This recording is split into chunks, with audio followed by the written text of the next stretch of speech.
एक बड़ी खबर आ रही है, मनीष बता रहे हैं। बिल्कुल पद्मजा, हम अपने दर्शकों को बता दें कि प्रधानमंत्री मोदी और चीन के राष्ट्रपति के बीच जो मीटिंग चल रही थी वो अब खत्म हो गई है। लगभग 45 मिनट से अधिक देर तक ये मीटिंग चली है। तो आप सोचिए 45 मिनट से अधिक की ये मीटिंग, इसका मतलब यह है कि 5 साल के बाद जब दोनों नेता मीटिंग कर रहे हैं तो मुझे लगता है कि कमोबेश दोनों देशों से संबंधित हर तरह के मसले पर बातचीत हुई है। न केवल बायलैटरल बल्कि रीजनल और ग्लोबल इश्यूज पर भी बातचीत हुई है। और उसके बाद अभी ये जो खबर आ रही है, अब इस मीटिंग में क्या क्या तय हो गया है जल्दी हम अपने दर्शकों को वो भी बताने की स्थिति में होंगे। लेकिन इसमें कोई दो राय नहीं है कि इस मीटिंग के बाद, देखिए ये बात हकीकत है, आंकड़े के हिसाब से भी अगर देखें तो चीन की अर्थव्यवस्था 18 ट्रिलियन डॉलर के पार है, हमारी अर्थव्यवस्था करीब 4.25 ट्रिलियन के आसपास है।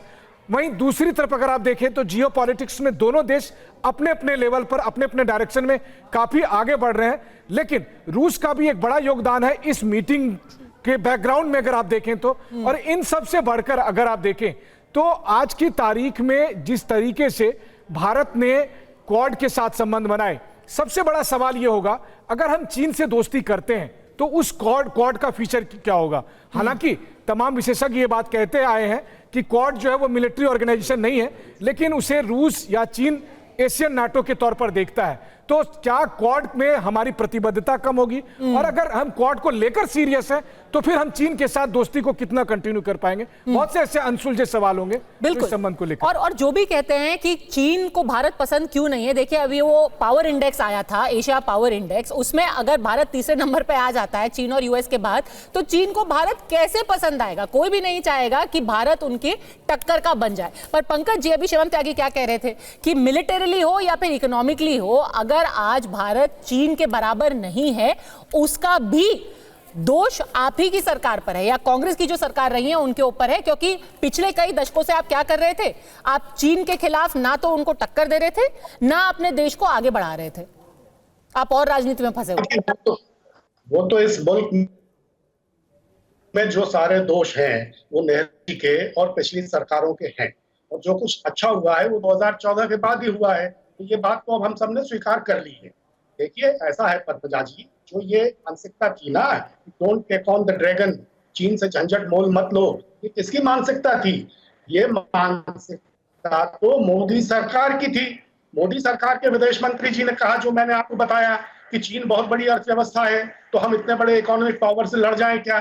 तो गलवान की घटना के बाद मोदी जी और शी जिनपिंग के बीच जो कजाक में बातचीत हुई है उसका हम स्वागत करते हैं, सब लोगों को करना चाहिए। और इस बीच भारत चीन सरहद को लेकर दोनों देशों के बीच जो सकारात्मक पहलकदमी हुई है उसका भी स्वागत होना चाहिए। डोंट पोक द ड्रैगन की तो किसी और की मानसिकता रही थी। अच्छी बात है। मेरा निवेदन सिर्फ ये है कि ये जो कुछ उत्साही लाल इस तरह का माहौल बनाने में लगे हुए हैं, माहौल से दिक्कत है इनको, ये नेशनल पॉलिटिक्स में उसका कुछ अच्छा दबाता था। अब नरेंद्र भाई मोदी ने शी जिनपिंग को दबा दिया है। पहले कर्नल टिक्कू बताएंगे, फिर शिवम त्यागी। पंकजा जी, ये पहली बार ऐसा हुआ है जब भारत ने, ये बायलैटरल मीटिंग की तस्वीर हम आपको दिखा रहे हैं। हाँ कर्नल टिक्कू, मैं ये बता रहा था, ये पहली बार ऐसा हुआ है भारत ने अपना पावर जो है एक्सटर्नल डिप्लोमेसी के लिए प्रोजेक्ट किया है। अगर आप ताकतवर हैं तो आपने उस ताकत का इस्तेमाल करना पड़ेगा दुनिया को बताने के लिए कि हम ताकतवर हैं। अगर आप चुप के बैठ जाएंगे, पावर का इस्तेमाल नहीं करेंगे डिप्लोमेटिकली,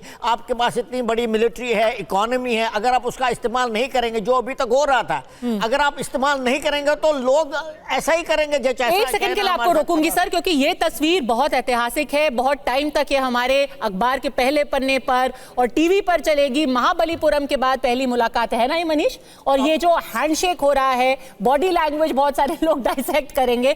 बताइए मनीष, तो तस्वीरें क्या बता रही हैं आपको? बिल्कुल, देखिए 5 साल के बाद ये मुलाकात हो रही है, हैंडशेक हो रहे हैं। इससे बीच में अगर कभी निगाहें मिली भी तो दोनों ही नेता एक दूसरे को इग्नोर करते हुए ही चले। और इस वक्त जब 5 साल के बाद ये दोनों मिल रहे हैं, देखिए 2014 से 2020 के दरमियान प्रधानमंत्री मोदी और प्रेसिडेंट शी जिनपिंग के बीच 18 मीटिंग हुई थी। उसमें महाबलीपुरम भी है जहां पर हमने उनको नारियल पानी पिलाया, वहां पर गुजरात भी है जहां पर हमने झूले झुलाए। लेकिन इसके बावजूद भी 2020 में गलवान हुआ। और वेष्टी भी पहनी थी उन्होंने। मैं आपको बता दूं, इसी स्टूडियो में मैंने विदेश मंत्री डॉक्टर जयशंकर से ये पूछा भी था कि ऐसा क्यों हुआ, तो उन्होंने कहा हमें भी नहीं पता कि ऐसा चीन ने क्यों किया, क्योंकि ये चीन ही जानता होगा कि उन्होंने ऐसा दोस्ती के साथ इस तरह का रुख क्यों अपनाया। लेकिन यह भी देखिए कि आज जब ये मीटिंग हुई है, इस मीटिंग के जो विजुअल्स हम अपने दर्शकों को दिखा रहे हैं कि इसमें प्रधानमंत्री मोदी के साथ विदेश मंत्री मौजूद हैं, एनएसए मौजूद हैं, विदेश सचिव मौजूद हैं, वहीं दूसरी तरफ प्रेसिडेंट शी जिनपिंग के साथ उनका पूरा डेलीगेशन मौजूद है। एक माहौल यह बना है कि भारत और चीन के बीच कम से कम यह सहमति बनी है कि अब युद्ध नहीं करना है, युद्ध के जगह पर सीमा पर कैसे शांति और स्थिरता लाई जाए। और मुझे लगता है अगर यही हो गया तो हम सब के लिए सबसे बड़ी उपलब्धि यही होगी। और बॉडी लैंग्वेज की मैं इसलिए बात कर रही थी क्योंकि उससे कई बार डिप्लोमेसी में बहुत कुछ कन्वे हो जाता है कर्नल टिक्कू। जैसे कि जब भी शहबाज शरीफ से जयशंकर जी मिले थे, वहां पर कोई हैंडशेक नहीं था, कोई हग नहीं था, कोई स्माइल नहीं थी। यहां पर there is a definite thaw, ये दिखाई दे रहा है रिश्तों में।